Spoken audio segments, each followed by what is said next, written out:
Vamos lá. Então, boa noite, meninos e meninas. Nós estamos aqui hoje fazendo uma roda de conversa sobre avaliação da aprendizagem, né? É um tema que eu gosto muito e também é um tema muito desafiador, né? Eu acho que é desafiador para todos nós, né? Para nós alunos, para nós professores, para os pais. Não só a avaliação da aprendizagem, mas a avaliação como um todo, ela sempre é desafiadora. Porque, por mais que a gente saiba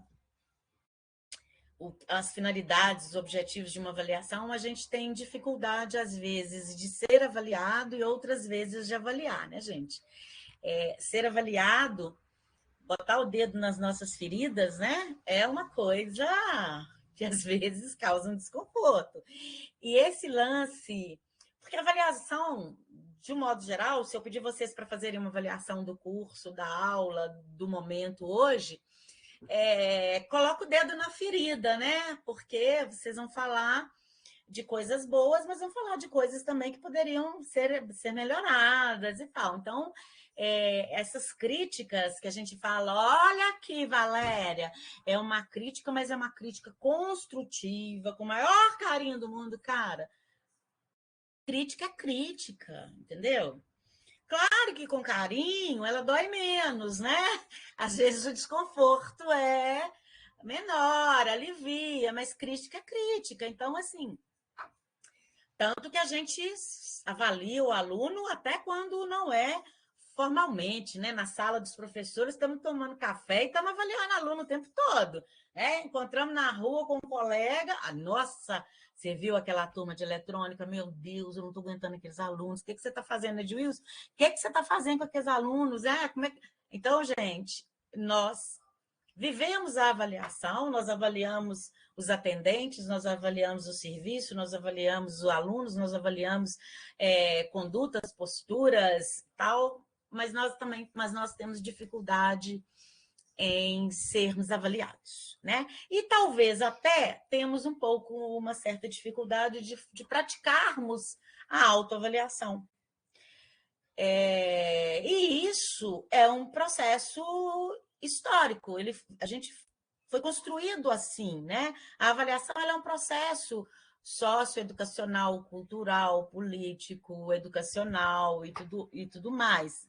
Mas a forma com que vem se desenvolvendo na escola é uma forma que tem aí 200 anos, né? Secular, esse modelo que está na escola. E, dito isso, eu pergunto para vocês, e aí vocês podem escrever aqui no chat, como que vocês aprenderam a avaliar? Ou onde, o lugar, espaço, né, que vocês aprenderam a avaliar os alunos? E aí eu estou pressupondo que estão todos professores, mas se não são professores, qual espaço vocês entendem que os professores que vocês tiveram aprenderam a avaliar vocês, caso não sejam professores, né? Pode falar ou pode escrever no chat. Vai lá, Valéria. Prof, quando fala em avaliação, porque sou prof há 20 anos, né? Eu acho que a gente aprende desde pequeno a avaliar. A gente está sempre avaliando tudo. Tu vai pegar um produto, tu vai avaliar se você vai sair, se tu vai ser com teus amigos, tu tá sempre avaliando como é que tá a situação. A avaliação em si quase que nasce com a gente, por ser humano, né? Tá, mas e a avaliação escolar, a avaliação da Ah, aprendizagem nesse caso, Valéria? Concordo com o que você falou, né? Essa avaliação que a gente faz assim, ela é quase que é no automático, né? Aquele olhar assim, você avalia até com os olhos, né? Você avalia a roupa, a cara, a postura e tudo mais, o carro e tal, tudo mais, né? Chegou ali a diretora, você dá uma olhada, ixi, diretora andando de Uno, alguma coisa, dona... Ai, gente, nada contra a Uno, porque isso aconteceu comigo e eu repetia. Aí eu ouvi isso uma vez. Mas, enfim, tanto que eu era a pessoa do Uno. Mas avaliar a aprendizagem, né? Você tem 20 anos que você é professora. Então, como é que você aprendeu a avaliar seus alunos Tem 20 anos Olha, que você avalia a aprendizagem dele. estou ali e fico sempre preocupada. Será que eu estou avaliando certo? Será que eu estou conseguindo chegar, né? Sempre a gente fica nessa dúvida, né? Porque avaliar também é uma responsabilidade, né? Principalmente no conhecimento, o que que tu levou, o que que tu conseguiu alcançar naquele ser humano que está ali na tua frente. Eu sempre fico preocupada, nunca acho que eu estou avaliando certo, parece que eu sempre tenho que estar faltando alguma coisa. Bom, mas, assim, conforme as leituras que a gente vai fazendo, a gente sempre pega algum professor que passou e te cativou e te mostrou, parece que sempre tem uma referência, né? Para avaliar, aprender a avaliar. E quando eu penso nisso, eu sempre penso lá nos professores de ensino fundamental, aqueles bem queridos, assim, sabe? E eu acho que eu aprendi com eles. A minha professora de português, que, olha, eu sofro até hoje para escrever. Adoro falar, mas escrever é totalmente diferente, né? E ela me ajudou bastante. Então, a forma que ela me mostrou a avaliação, como ela me enxergou, eu acho que eu tento fazer isso até hoje. Não avaliar só se, se ele aprendeu aquele conteúdo em si, mas o que, que ele levou para a vida, o que, que ele está usando, como é que ele vai ser aí fora, né? Como é que ele vai utilizar aquele conhecimento? E eu nunca avalio só por prova, eu sempre avalio de N maneiras. Eu sempre digo para os meus alunos que nota a gente pode dar. Agora, porque é nota. Mas e o que que ele fez para alcançar? Como é que ele conseguiu? Como é que ele aprendeu? Como é que ele interagiu com o grupo? Eu sempre levo um monte de questões para os meus alunos. Porque, É, assim, a ideia. Ah, tá, pensei que você tinha dado. A ideia da gente estar fazendo essa pergunta aqui é para a gente refletir um pouco aqui. É Alison, porque o S tem som de Z, como que pronuncia? É isso mesmo? Porque eu estou falando Alisson, mas é Alison, É né? Alisson mesmo. Ah, é que o que sair tá valendo, né? E o Edmilson? Faltou um S aí no meu nome. Ah, mas é Alisson mesmo, né? É, Ah, tá bom, beleza, então. É porque eu tenho um colega que chama Alson também, de quase que parecido, né? Tira o Willy. Mas, enfim, vocês dois são da carreira militar do Corpo de Bombeiros de Minas Gerais, isso? Formação em ciências militares? Sim ou não? Em alguma eu não coisa. entendi. O áudio da senhora chegou cortado para mim. Ah, tá. A graduação, a sua graduação, por exemplo, é em. Você Eu formou sou no curso. formado, né, em Educação Física e mestrando em Educação pelo Cefet. Ah, quem te orienta lá no Cefet? O Vitor? Não entendi. Quem é seu orientador no Cefet? Eu estou fazendo disciplina isolada, né? Nesse Ah, semestre agora, eu fiz com a Silvani, professora sei. Silvani. Entendi. E diga de passagem, né? Aprendi muito, mas muito mesmo com ela. Ah, que bom. Venha para o Pessoa Cefet. ímpar. O Edilson, eu tô lembrando, tá fazendo pedagogia, não é isso? Acho que é isso. Sim, tá. Mas... vocês dois ainda estão muito na áreas aí mais de humanas, né? Mesmo assim, o que que acontece? A gente tranquilo. Aqui, ó, uns pernilonguinhos aqui, até para ficar gravado aí, depois, daqui a 10 anos, a gente vai estar vendo o vídeo e esse passando aqui. Gente, avaliação da aprendizagem, ela é um tema, assim, tão complexo que, às vezes, a gente não pensa em dedicar tempo para tentar entender as concepções, né, que sustentam esse tema avaliação da aprendizagem. Porque a gente bota no automático também a forma de avaliar o aluno, né? Nós temos pesquisadores que dedicaram aí, que dedicam anos estudando, pesquisando sobre avaliação da aprendizagem, né? Lucchesi, Jussara Hoffmann, nossa, tantos outros, agora vai até me faltando aqui a memória para tantos pesquisadores. E a gente vai lá, faz uma graduação de 4, 5 anos e já chega na escola botando para quebrar sobre a avaliação da aprendizagem, né? Às vezes sem minimamente refletir sobre. a avaliação como um processo, as concepções, e a gente vai muito embasado nos modelos que tivemos, nos modelos, nos exemplos ou nos contra-exemplos, né? Eu não quero ser aquela professora estilo a Jéssica, eu quero ser diferente, porque a Jéssica era aquela professora que amedrontava, aquela professora que usava a avaliação como forma de punição. Nós vimos isso, né? No texto do Lucchesi, ele fala muito isso. Eu vou ser aquela professora estilo a Carmen, que é uma professora que respeita, né? Estilo a Valéria, que está falando, que ouve o aluno, que diversifica os instrumentos de avaliação.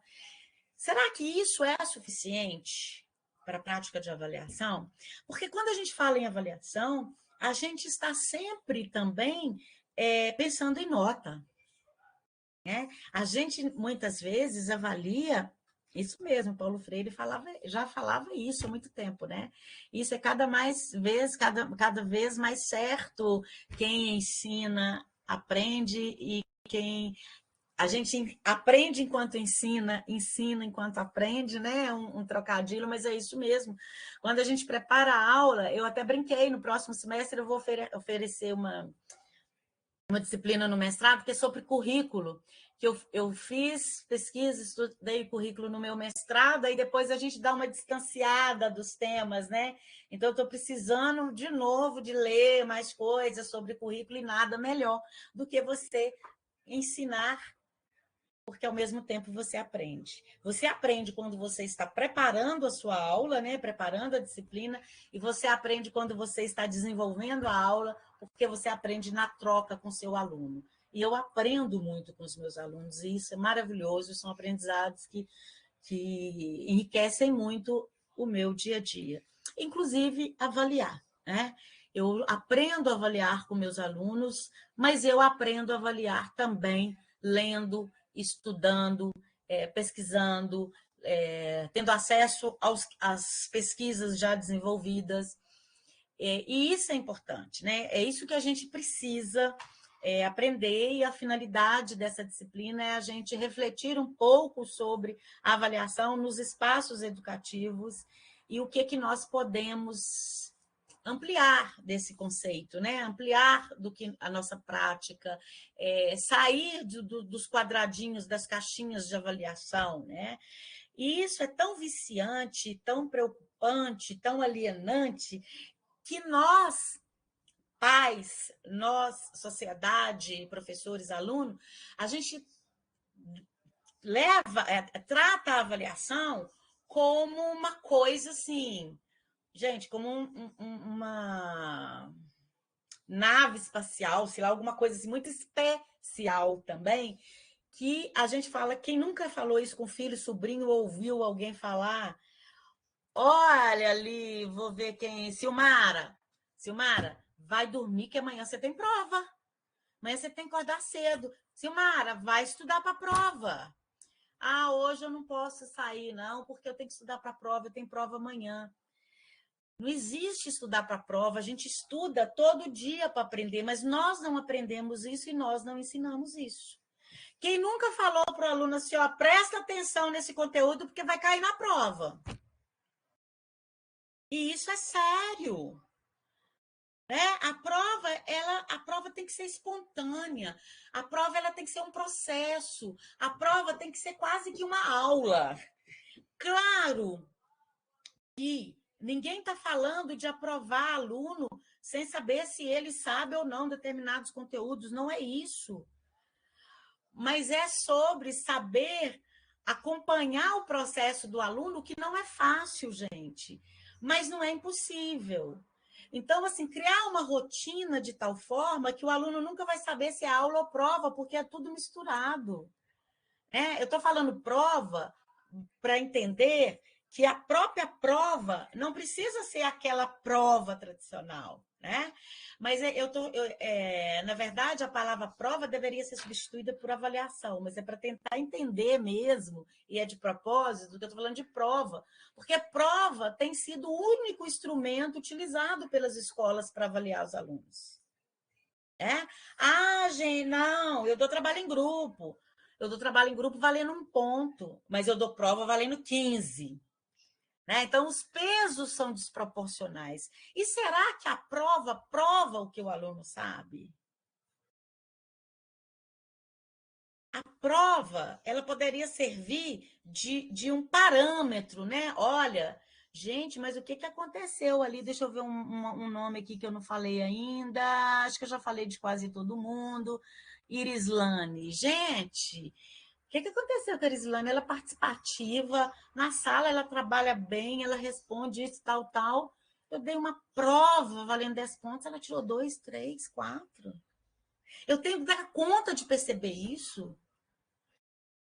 Isso tem que caber no meu planejamento, de alguma forma, mas a gente não vai mudar 200 anos de uma estrutura em 1 semestre, 2 semestres, 1 ano. Mas a gente tem que começar a pensar essas questões, né? O que a avaliação está me falando? O que a avaliação está me mostrando? O Pedro Demo, que também é um que fala de avaliação, de certo modo, a prova é uma pressão, sim.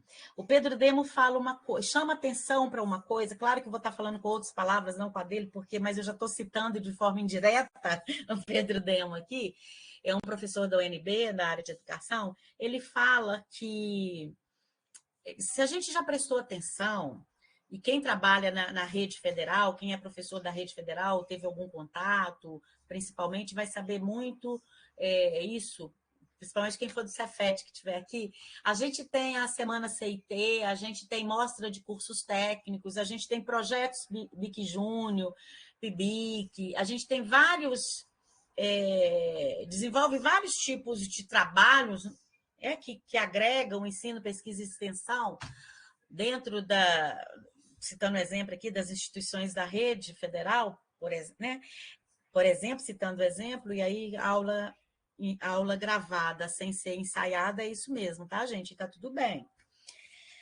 Vocês já perceberam como que os alunos envolvem nesses projetos?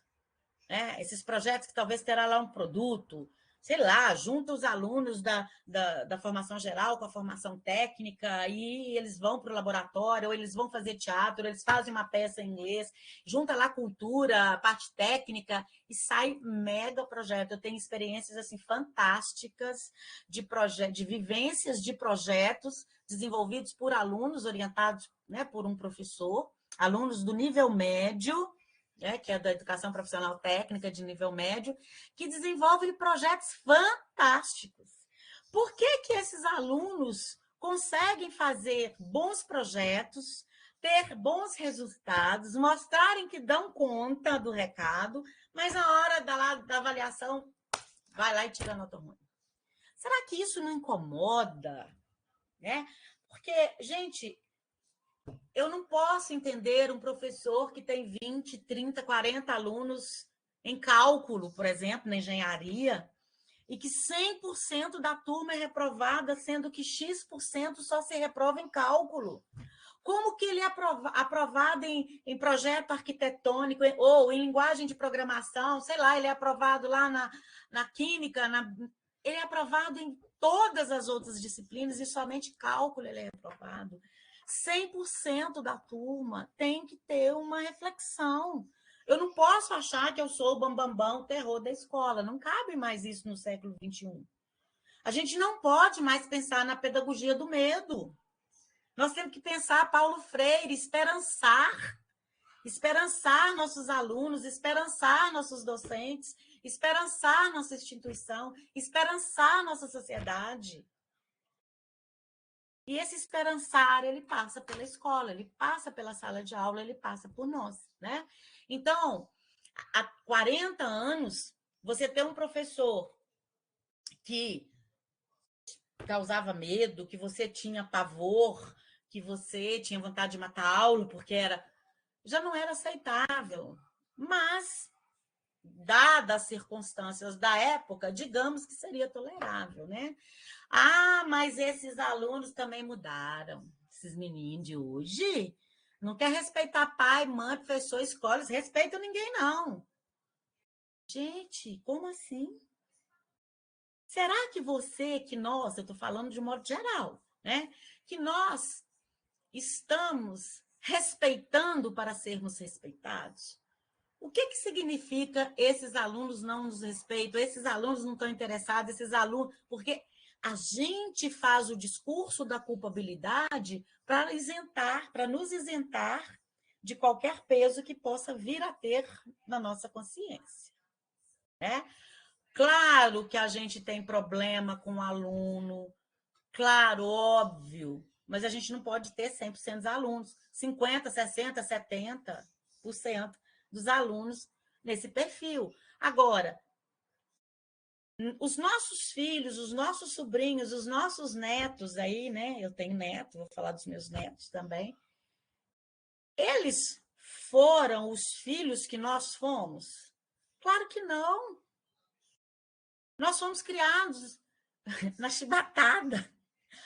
Eu não fui criada na chibatada, não, mas assim, eu tinha que entender o olhar da minha mãe. Amo, mãe, te amo demais. Mas a minha mãe falava assim, a colega chegava lá e perguntava, dona Adélia, pode ir lá em cima? Lá em cima é dar um rolê no interior, era assim, lá embaixo, lá em cima. Eu morava lá embaixo, a gente dá um rolê lá em cima. Pelo jeito que ela falava pode, eu sabia se realmente eu podia ou se eu tinha que falar que eu não queria, né? E eu fui uma mãe para as minhas filhas diferente do que as minhas filhas estão sendo para os filhos dela. E morro de orgulho. Porque já ensinam as nossas crianças hoje a serem respeitadas. Nós não fomos respeitados, gente. Nossos pais não foram respeitados. A gente foi reproduzindo. Quem nunca teve que levantar de uma cadeira, uma criança, para um adulto sentar? Isso é legal, a gente tirar uma criança, fulano, dá licença aqui para ciclano sentar. Tudo isso traz impacto para a escola, tudo isso nos leva a pensar em avaliar.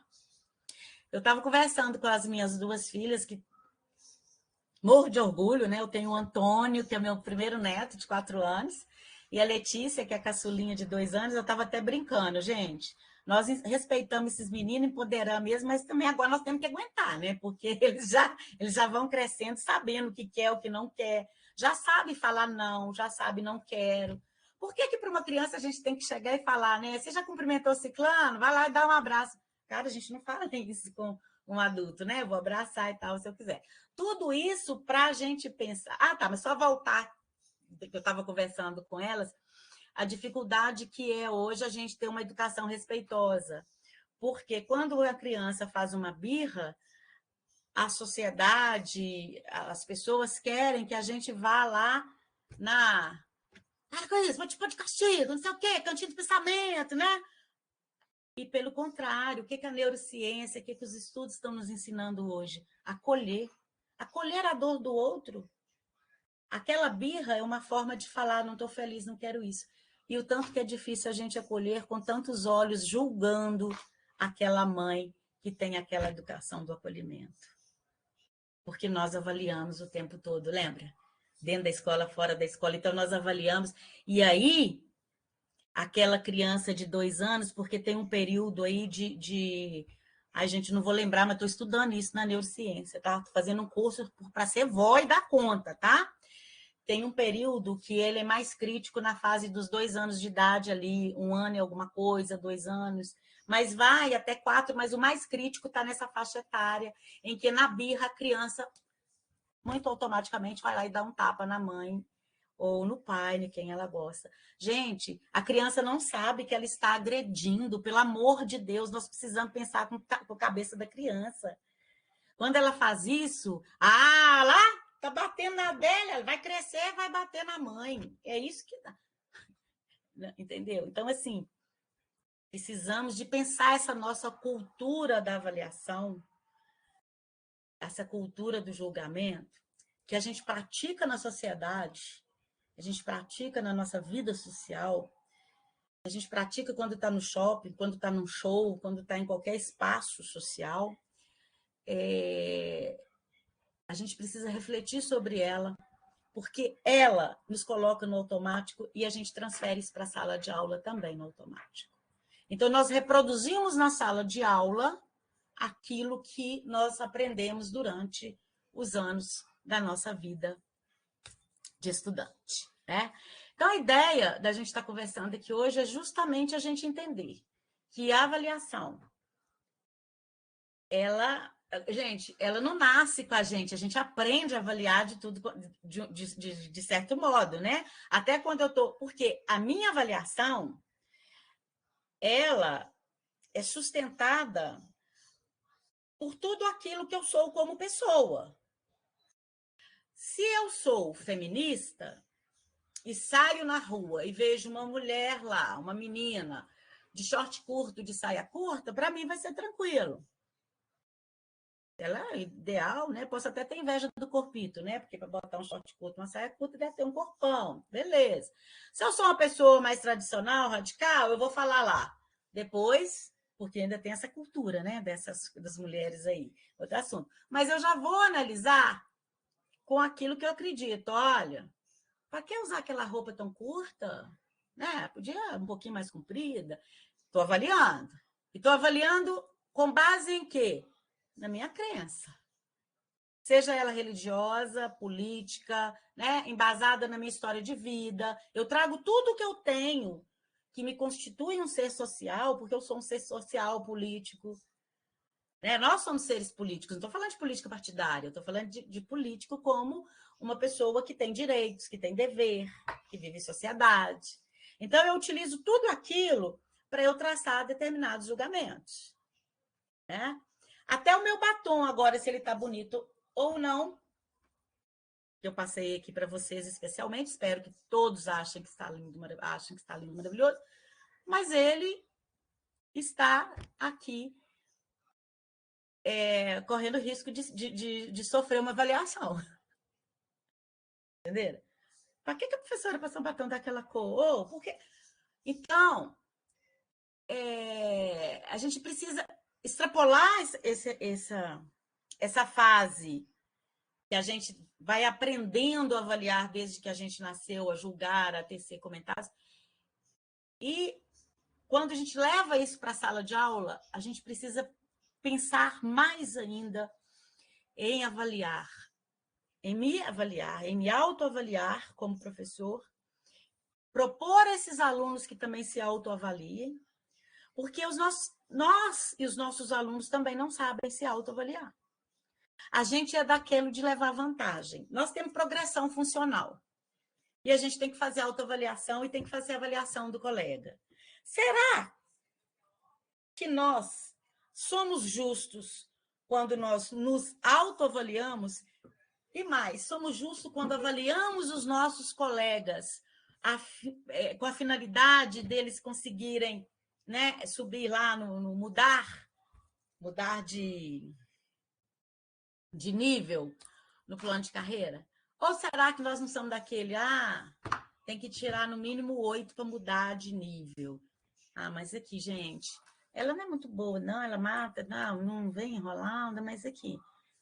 Vamos dar pelo menos um 8 ali para ela, né? Para ele ali, para o Antônio, porque senão tem a questão do corporativismo, tem a questão da ética. Então, tudo isso é avaliar. Não é apenas a gente pensar assim, nossa senhora, eu vou ter que avaliar meus alunos, será que eu vou dar prova ou vou dar um estudo dirigido? Qual é a finalidade da avaliação desse conteúdo? O que define o instrumento que eu vou utilizar para avaliar? Será que é melhor avaliar com uma prova? Será que é melhor avaliar com uma pesquisa, um grupo focal? Qual é o instrumento que eu vou utilizar para avaliar? Qual é o meu ponto de partida quando eu penso em avaliar? O ponto de partida, a gente tem que ser sempre qual é o objetivo da avaliação. Porque o objetivo define, inclusive, o que eu vou colocar na avaliação.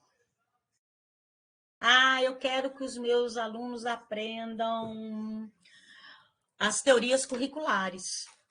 Ótimo. Para aprender as teorias, eu quero verificar se eles aprenderam as teorias curriculares, né? Meu objetivo. Para eu verificar, eu posso usar um jogo de tabuleiro? Eu posso usar um baralho? Posso. Se meu objetivo é verificar se ele entendeu as teorias curriculares, eu posso. E por que eu tenho que avaliar só como prova? Nós temos 40 alunos, nós fazemos um só tipo de prova para 40 alunos, como se todos estivessem ali no mesmo tempo de aprendizagem, no mesmo nível de aprendizagem. Quando a gente consegue elaborar 2 provas, a gente faz no intuito de não colar, né? Prova 1, prova 2, prova 1, prova 2, prova 1, prova 3.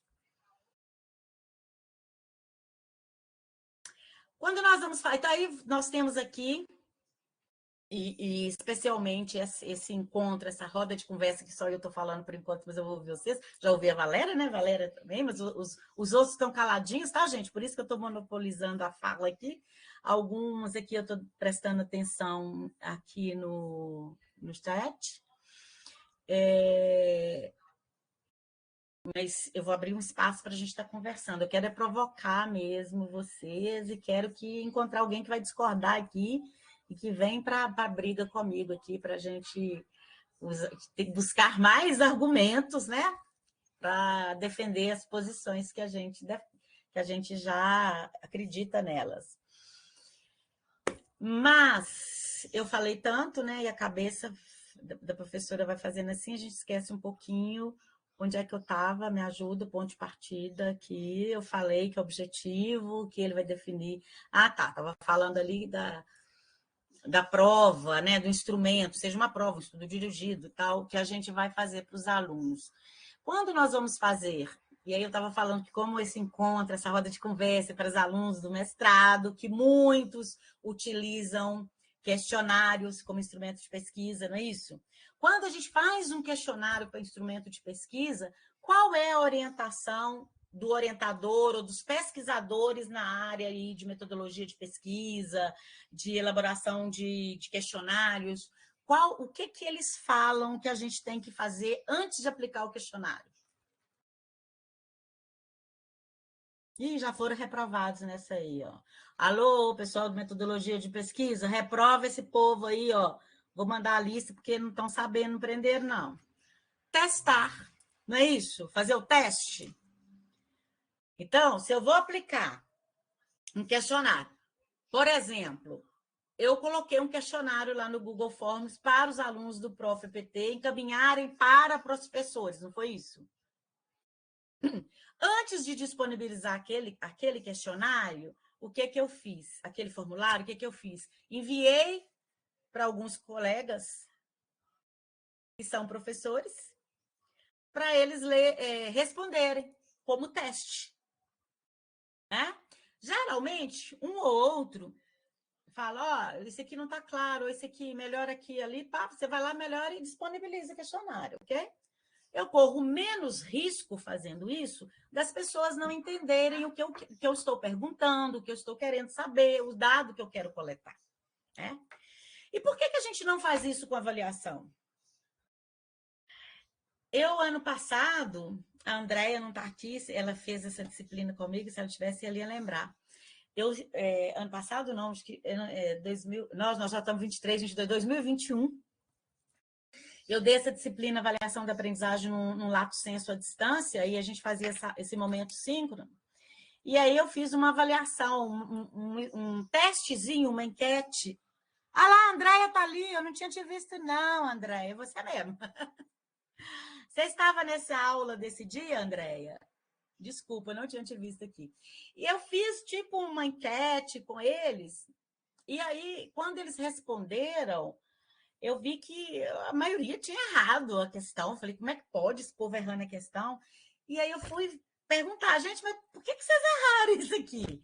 Aí a resposta deles me fez entender que eu fiz a questão mal elaborada, que eu elaborei mal a questão. E o bacana é que foi ao vivo, tem essa aula gravada, gente. Eu posso até disponibilizar para vocês verem. Que foi ao vivo. E eu falei, gente, olha que maravilha ter acontecido isso. Não foi proposital, foi um erro meu mesmo. Erro não intencional, né, gente? Claro. Aí a Andréia estava na aula. Mas aí foi muito bacana, porque a gente teve a oportunidade de discutir, refletir sobre o quão é importante a questão, né, a formular a questão numa avaliação, ela pode induzir ao erro. Foi a minha questão induziu ao erro. E isso não pode ser um objetivo, gente. Fazer pegadinha com o aluno na hora de uma avaliação, não existe isso. Você está querendo induzir seu aluno ao erro com que objetivo? Entendeu?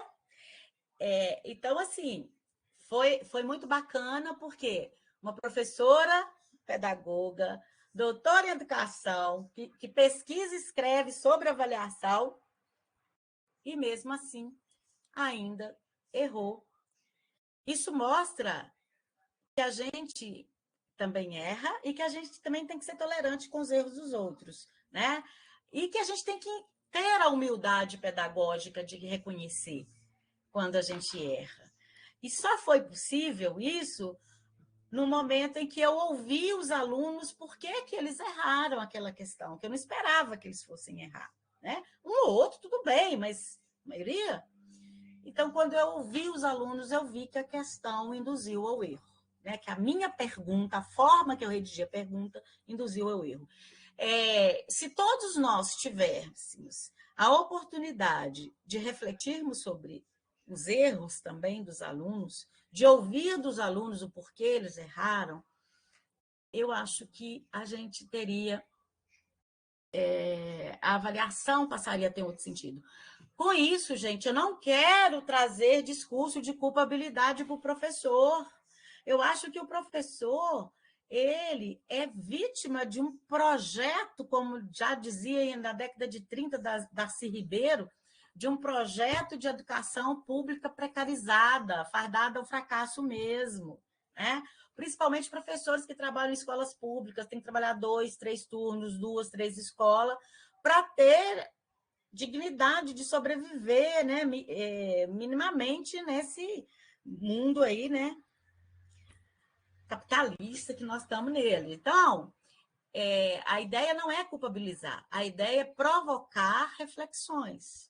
Tem aluno que ele, por mais que você faça o seu melhor, ou por mais que ele faça o melhor dele, ele não vai aprender naquele tempo.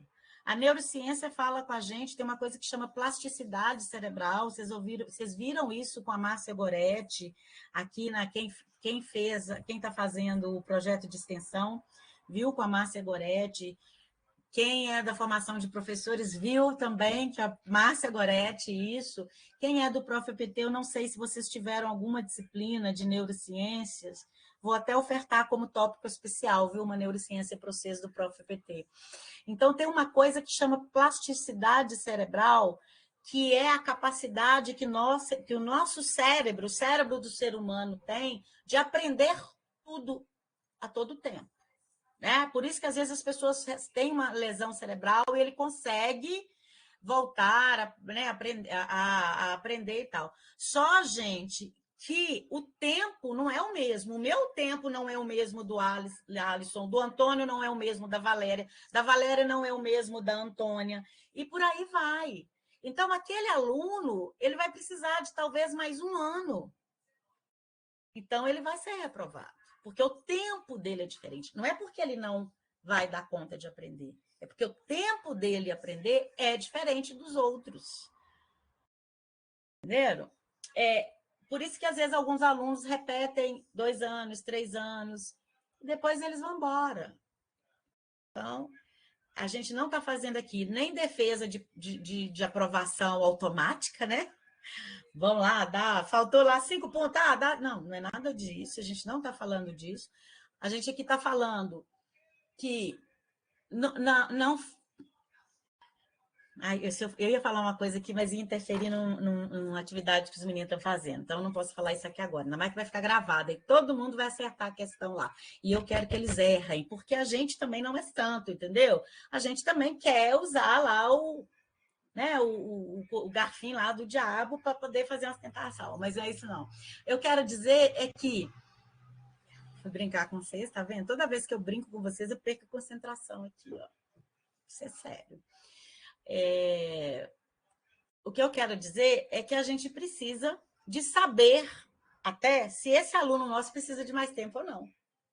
Olha, esse realmente, gente, o Antônio, ele precisa de mais tempo para aprender línguas, para aprender dirigir, né? Quem é que não vai lá 2, 3, 4, 5 vezes para poder tirar uma carteira? Ele precisa de mais tempo para aprender circuitos, ele precisa de mais tempo para aprender literatura. Isso é tranquilo. Muito bem, Irislane. Moreto é show também. Isso é tranquilo. O que não é tranquilo, eu somente basear o meu aluno naquele número que ele retorna ali numa avaliação prova que eu dei, e eu não tenho nem noção de que fase, de que nível nesse processo ele se encontra. Quem nunca viu, presenciou alguma coisa de professor, por exemplo, dando avaliação de múltipla escolha, faz o gabarito e vai lá por aquele gabarito, ou pede a esposa, ou pede a filha, ou pede orientando, ou pede a aluna, vai lá, corrige isso aqui para mim pelo gabarito, ou dá avaliação e pega só o gabarito do aluno, papapá. Gente, isso pode? Pode, mas não pode. Pode lá numa somativa, né? Uma vez ou outra. Mas isso não dá. Eu nem sei, né? Qual que vai ser ali? Como é que eu vou entender o que aquele aluno fez? Tudo bem, ele marcou errado. Ele pode até ter acertado lá na avaliação e ter errado ao marcar o gabarito por uma distração ou alguma coisa. Então, assim, essa ideia que agora a gente está provocando esse tipo de reflexão, até mesmo professor que eu fui, né? Eu perceber, nossa, a Valéria falou que tem 20 anos de professora. Será que você, Valéria, já teve alguns desses deslizes no passado que não tem mais? Como é que você percebe, né? O tanto que você evoluiu como professora, né? Nesse sentido de estar estudando e dedicando, porque ser professor não é vocação. Concordo, prof. Concordo. Que mania que as pessoas acham que é vocação. Ai, você tem vocação. Eu não gosto quando dizem isso para mim. Eu digo, eu faço meu trabalho da melhor forma, mas não por vocação. Prof, a senhora falou tanta coisa inteligente, meu Deus. Mas fiquei a pensar, né? Eu trabalho, então, com ensino fundamental. Eu fico tão triste quando o aluno reprova, porque no ano seguinte ele repete todas as disciplinas, né? E naquela que ele era ótima, ele decai. E o que aconteceu? Eu sempre avalio nesse sentido, porque faz 20 anos e eu sempre fico preocupada. Tanto que a minha pesquisa, então, é recuperação da aprendizagem, né? Na construção e reconstrução do conhecimento, na área da matemática, porque é a minha área, né? E as pessoas têm um quê com a matemática, eu acho que não sei por quê. Você deu o exemplo lá, né, de 100% rodar, lá no cálculo, estatística, sei lá. Nos anos iniciais, anos finais do ensino fundamental, que eu trabalho na prefeitura aqui, em Panambi, e eu vejo, assim, né, muito o aluno rodar em 2, 3, e no outro ano ele está relapso em quase todas. E não consegue manter aquela força de vontade, de conhecimento, ele tira nota baixa em história, que ele tinha um 8, e daí ele fica para vermelha esse ano. E eu sempre coloco assim, mas o que nós fizemos? Porque eu estou defendendo a recuperação, né? A gente avalia, mas a gente também tem que dar uma condição de que o aluno não compreendeu, de ter uma oportunidade da recuperação, vamos chamar assim, paralela, né? O que eu fiz com aquela prova? O que eu fiz com aquele instrumento, então, independente se foi objetiva, se foi prova, se foi trabalho, né? O que eu fiz com esse retorno desta avaliação? Se eu vi que o aluno não alcançou, o que eu propôs, de repente? Como você disse, cada pessoa tem o seu tempo. De repente, ele não vai alcançar naquele momento, mas se der uma recuperação, trabalhar de uma forma diferente, aquele conhecimento. Claro que a gente não tem todo o tempo do mundo, a gente sabe disso, né? Porque, infelizmente, ainda é conteudista. Mesmo que lá na RDB já mudou, né? Tá certo? Mas a gente vira e mexe, vai para o conteúdo. E com certeza, nesses meus 20 anos, eu mudei muito. E ainda, eu acho que para melhor, né? Porque senão eu não teria nem me questionando se eu estou ajudando no conhecimento a partir de uma avaliação. Será que eu alcancei os meus objetivos? Não é só o aluno que tem que alcançar o objetivo dele, mas e o meu objetivo? Que nós trocamos de ideia, de conhecimento. Será que eu alcancei aquele aluno que tem dificuldade? Não alcancei? Porque a gente está em uma sala de aula que tem 30 alunos. E Pois é, aí? gente. E aí a gente passa. O Antônio até citou aqui o caso, né, de um filho autista. Como você, Antônio, tem muitos, né? Porque tem muitos. Tem professores que devem ter alunos autistas que nem sabem ainda, né? Que foi diagnosticado e tal. E aí, eu vou falar um pouco que as nossas políticas públicas educacionais, elas são precárias nesse sentido.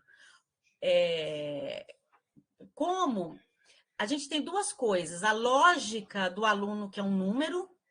Então, eu preciso que o seu aluno, ele sendo autista ou não, ele seja 60 ou 70. E aí, a gente desconsidera que esse aluno, ele era 20 e ele passou a ser 50. Olha o salto que ele deu. Ele era 20, ele passou a ser 50. E isso foi um salto muito, muito grande, né? Que ele deu sobre ele mesmo, digamos assim. Enquanto você, Antônio, era 90, passou a ser 95. Quem é que saltou mais? Entendeu? Em termos. E a escola não dá conta disso. Mas não é o professor sozinho, né, gente? São as políticas, a ausência de políticas públicas para a formação de professores, para a formação de gestores, para a infraestrutura da escola, para a formação de alunos.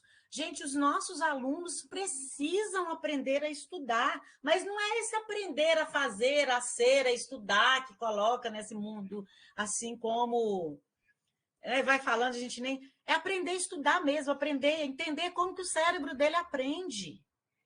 Então, a educação do século XXI, ela não dá conta mais sozinha, nunca deu, né? Na verdade, porque a educação, ela tem muito da psicologia, né? E você vê que tem Vygotsky,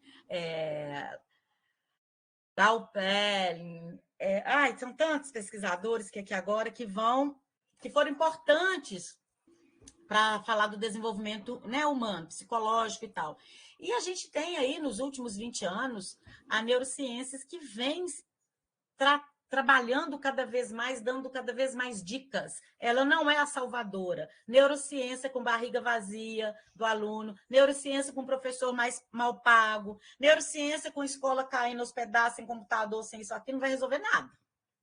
Né? A gente não está colocando a neurociência num pedestal que vai resolver o problema da educação, não é isso. O que a gente quer dizer é que se o aluno, nós, professores, alunos, pais, família, todo mundo, se a gente entender como que o cérebro do ser humano, né, principalmente do adolescente, dessa fase que você está nela aí, Valéria, aprende, nós vamos entender que esse aluno aí, por exemplo, que chegou no ano seguinte, ficou pior, está faltando a ele motivação. Tá faltando. Gente, motivação é fator de aprendizagem.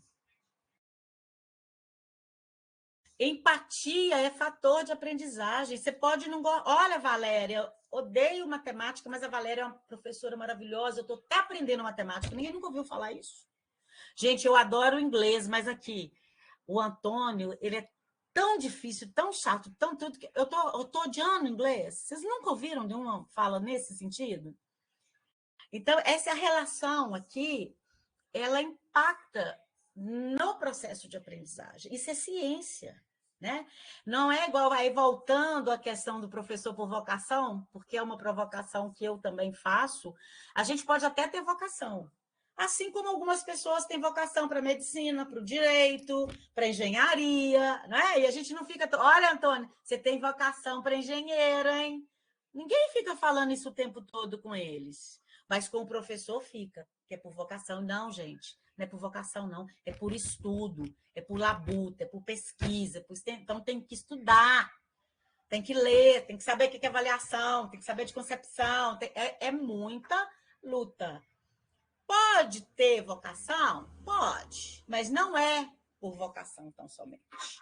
Pode ser por influência de família? Pode, claro. Pode ser advogado, família de advogado, filho de advogado, família de médico, filho de médico, e por aí vai. Mas não é só isso, né? Isso é um dos aspectos aí que constitui essa profissão linda, maravilhosa. Então, nós temos muitas barreiras, porque nós aprendemos que avalia-se todos os alunos ao mesmo tempo, com a mesma avaliação, né? Outra coisa, as avaliações são para cumprir, parece que uma tabela lá, né? Há normas avaliativas da instituição, né? Você tem que fechar o bimestre, você tem que distribuir 20 pontos. Nossa Senhora, última semana do bimestre, eu não distribuí ponto ainda. Aí arranja aquele desespero, aí o aluno faz 50 avaliações no mesmo dia. Se a avaliação fosse parte do processo, aluno nenhum ia reclamar de estar fazendo 2, 3, 4 avaliações ao mesmo dia, porque é parte do processo. Como ela é a parte, quando o aluno tem 2, 3 avaliações, ele vai lá na coordenação reclamar porque está tendo um acúmulo de avaliação. Como é que ele vai estudar para 2, 3 avaliações? Ou isso nunca aconteceu com vocês? Vocês nunca ouviram falar isso? Quem trabalha aí, eu, por exemplo, fui pedagoga, inclusive no Cefet, o aluno. Por quê, gente? Não faz parte. O aluno não reclama de ter 2, 3 aulas, porque ele tem, né? Ele tem 4, ele tem 6 aulas num horário. Mas ele reclama de ter avaliação, porque a avaliação ela está fora do processo de aprendizagem. E isso é muito difícil se não houver uma política institucional, porque não vai ser a prática de um professor sozinho que vai resolver aquilo. Claro que ameniza, né, gente? Mas vai fazer a diferença somente para quem tiver a felicidade de ser aluno daquele professor, se não for uma política institucional, né? Então, tem que ser uma política institucional. Para a gente finalizar o encontro, que eu falei 50 minutos aqui, 52, né? Porque eu comecei realmente a gravar quando eu estou falando mesmo. Eu vou passar um videozinho de 4 minutinhos aqui, para a gente finalizar esse encontro. E depois eu vou dar uns recadinhos para os 2 grupos, tanto do ProfPT quanto do projeto de extensão, e abro para vocês falarem e a gente encerra o nosso encontro. Tá bom? Vou compartilhar aqui a tela.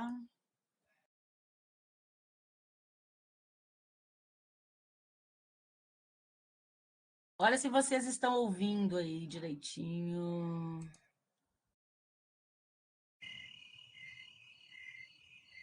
Ouve sim, ok, tal. Francês eu gosto de ouvir, tá, Edilson? Vamos lá, então. Deixa eu voltar aqui.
Muito bem. Deu para ver direitinho? Qual observação que vocês fazem assim desse vídeo? O que mais chamou a atenção para vocês? Vamos falar, gente. É roda de conversa.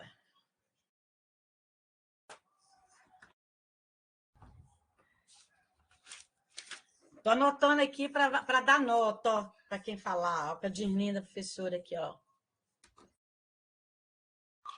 O professor não tem uma caneta aqui dentro.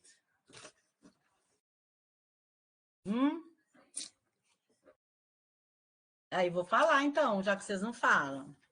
Falar é fácil, prof.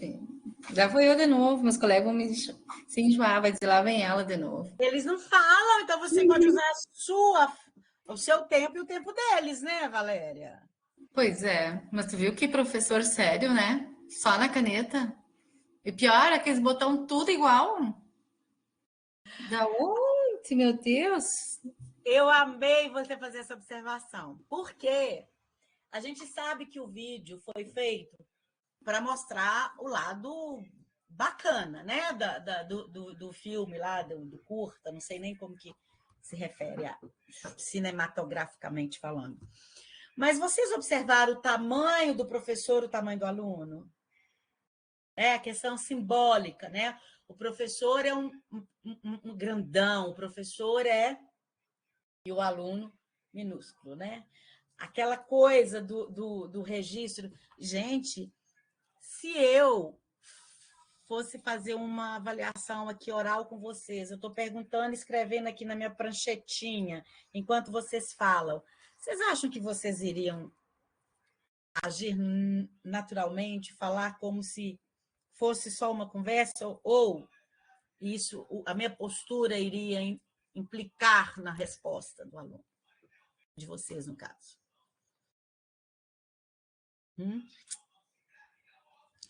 Então, claro que a gente vai se ater porque ele coloca de bacana, tentativa e erro, não desmotivar o aluno e tal, mas é bom a gente estar lembrando sempre dessas caricaturas que vão se construindo da escola, da sala de aula, do professor, do aluno, durante séculos, né? A escola, ela é uma ideia de 300 anos e vem permanecendo do mesmo jeito. Um espaço retangular, geralmente, ou quadrado, cheio de grades, carteiras enfileiradas e por aí vai, né? Então, dito isso, a gente vai estar encerrando a roda de conversa de hoje, mas eu quero dar um aviso para os alunos do Prof. EPT. A gente não avalia com nota, não é nem por questão de conceito, nota, é um combinado da gente entregar a declaração como aprovado ou reprovado, e aí, por uma opção minha, eu leio os trabalhos aqui, não aconteceu nenhum caso ainda, mas caso aconteça algum trabalho com conceito errado e tal, eu vou conversar no privado com aquele aluno, tá? Deixa eu ver, acho que é isso. Acho que a dúvida maior da turma é essa. A gente encerra a disciplina, acho que, né, antes do dia 15, e por aí vai, precisando, qualquer dúvida, eu vou tentando, passei por uns momentos mais intensos e tensos de trabalho esses dias passados aí, mas a vida vai voltando ao normal agora. Aos alunos do projeto de extensão, que é a ideia de um curso à distância, e a Márcia veio dando a professora Márcia é uma professora que a gente tem aqui, ela não gosta de aula no Moodle de jeito nenhum, ela gosta de aula síncrona, né? E aí eu fiquei assim, nossa, então agora eu também vou ter que fazer uns encontros síncronos, né, com esse povo da avaliação, mas a ideia era de ser todo no Moodle, mas enfim, aí a gente vai combinar, a gente tem até outubro para fechar esse curso, mas a gente vai combinar os encontros, o material, e vocês vão receber notícias aí pelo e-mail de vocês, tá? Alguém quer falar alguma coisa? Vou esperar a senhora, prof. Provavelmente vou ter alguns conceitos trocados, invertidos. Vamos ver, vamos ver. Olha. Mas assim, você acha que o encontro hoje ajudou a esclarecer alguma coisa para vocês? Vamos fazer a avaliação do encontro, olha bem. Não fala que é uma avaliação crítica, não. Só avalia. Pá, pum. É melhor já ir assim, sabe? Do que, né? Olha, professora. Pode falar o que vocês gostariam que fosse melhorado. A gente não marca aluno, não. A gente só não esquece, mas marcar, não. Porque hoje eu ouvi de uma pessoa assim, eu não sou vingativa, eu só não esqueço nomes. Adorei! Na hora de Vamos fechar gravar essa. Ainda bem que vai ficar gravado, né, prof? aqui, aí na hora de fechar o diário. É você. Só não esquece, isso mesmo. É interessante isso, né, gente? Porque a gente está brincando aqui, mas a avaliação ela é um instrumento de punição, né? E aí a gente lembra um pouco de Foucault, quando ele fala de vigiar e punir, a gente ainda tem essa concepção da punição, né? E esse vídeo, quando ele mostra esse professor ali naquela posição, né, de destaque e tal, é meio que assim, né? Aquele cara ali é o cara do poder. Claro que a gente não está falando de professor e aluno, eles estão em tempos diferentes, né? Quem é professor aí, matemática, você vai dar um show da professora Adélia aqui quando for assunto matemática. Então a gente está num patamar de troca de conhecimentos e tal. E a gente tem que ter tranquilidade para lidar com essa diversidade que é nossa em relação aos nossos alunos e a nós mesmos. Nós vamos tropeçar, nós vamos errar, mas nós vamos levantar, nós vamos ser acolhidos, nós vamos acolher, e acho que é isso que importa, né, gente? A gente está preparado para esse caminho, para esse trânsito, para essa trajetória, né, que a gente tem como educador. E para isso, a gente vai fazer com muito estudo, com muito dedicação do nosso tempo, e, enfim, tudo isso que a gente já falou aqui no vídeo. Vamos lá, a Andréia é suspeita, a Janaína suspeita, o Antônio já não é suspeito, né? Porque o Antônio tá ali com a carinha fechada, sério, avaliando, né? Tal, então falou que é bom, eu vou acreditar mais, a Janaína é suspeita, a Andréia é suspeita, o Alisson também não é suspeito, mas o Alisson fez avaliação ainda não, então pula. A Antônia é suspeita, olha, todo mundo suspeito, gente. Aqui, a Jéssica mais suspeita ainda, me orientanda, imagina! Mais 1 ano e meio comigo. Enfim. Suspeitíssima, professora. Oi? Você é suspeitíssima. Suspeitíssima. Isso mesmo. Pessoal, vou salvar nossa conversa aqui, porque depois eu vou dar uma lida com calma, se tiver alguma coisa para dar um feedback para vocês. Essa lista de presença também eu vou salvar, porque eu falei que eu não esqueço nomes, né? Então, vou parar a gravação aqui, a gente conversa um pouquinho aqui. Boa noite a todos. E obrigada por estarem aqui, né? Pronto.